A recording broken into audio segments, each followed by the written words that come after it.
Hi friends, எல்லாரும் எப்படி இருக்கீங்க? நம்ம இன்னைக்கு என்ன வீடியோ பார்க்க போறோம்னா, பாப்பாவுக்கு குடியரசு தின விழாவுக்கு வந்து மாறுவேட போட்டி இருக்கு. அதுக்கு தான் வந்து பாப்பாவை ரெடி பண்ண போறோம். நான் எனக்கு தெரிஞ்ச மேக்கப்பை போட போறேன். நீங்க ஃபைனல் லுக் எப்படி இருக்குன்னு பார்த்துட்டு கமெண்ட் பண்ணுங்க ஃப்ரெண்ட்ஸ்.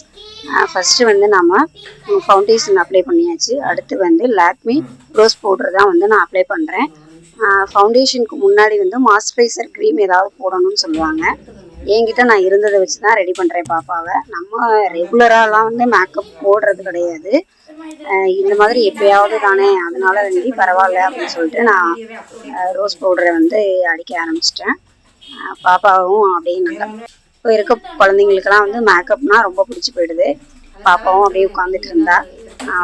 போட்டு முடிச்சுட்டு அதுக்கப்புறம் வந்து காஜல் போட ஆரம்பிச்சிட்டேன். காஜல்னு போட்டதுக்கப்புறம் அழகாக இருந்தது பாப்பா பார்க்கறதுக்கு. அதுக்கப்புறம் வந்து ஐலைனர் போட்டாச்சு.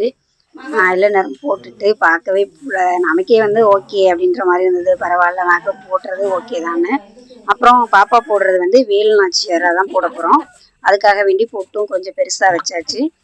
பாப்பாவுக்கு முடி கொஞ்சம் கம்மி தான், நம்ம கட் பண்ணி விட்டதுனால கம்மி தான் இருக்கும். அதனால வேண்டி நான் வந்து குசி கிளிப்பு வச்சு குத்திட்டேன். ஏன்னா நம்ம தலையில் வந்து கிரீடம் தான் வைக்க போகிறோம். இருந்தாலும் இந்த முடி வந்து டிஸ்டர்பாக இருக்கக்கூடாதுன்னு நான் கிளிப்பெலாம் வச்சு குத்திட்டேன். அடுத்து இது வந்து என்னோட புடவை தான். பாப்பாவுக்கு அவளோட பட்டு பாவாடை சட்டைக்குள்ள சட்டையை போட்டு புடவை கட்ட ஆரம்பிச்சாச்சு.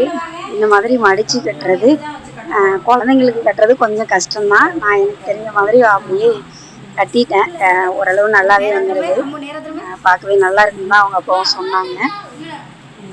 அப்புறம் ஒட்டியானம்லாம் கட்டிட்டு கொஞ்சம் லாங் செயின் போட்டால் நல்லாயிருக்கும். ஏன்னா வேலு நாச்சியார்ன்ற பொழுது அரிசி மாதிரி இருக்கணும். லாங் செயின் தோடு எல்லாம் போட்டாச்சு. தோடு போடும்போது தான் ரொம்ப அழுதுட்டா, பெரிய தோடாக இருக்குன்னு. ஃபைனல் லுக் பாருங்க ஃப்ரெண்ட்ஸ், எப்படி இருக்குன்னு சொல்லுங்கள். தம்பியும் கிளம்பிட்டான், நம்மளும் ஸ்கூலுக்கு கிளம்ப வேண்டியதுதான். அடுத்த வீடியோவில் பார்க்கலாம்.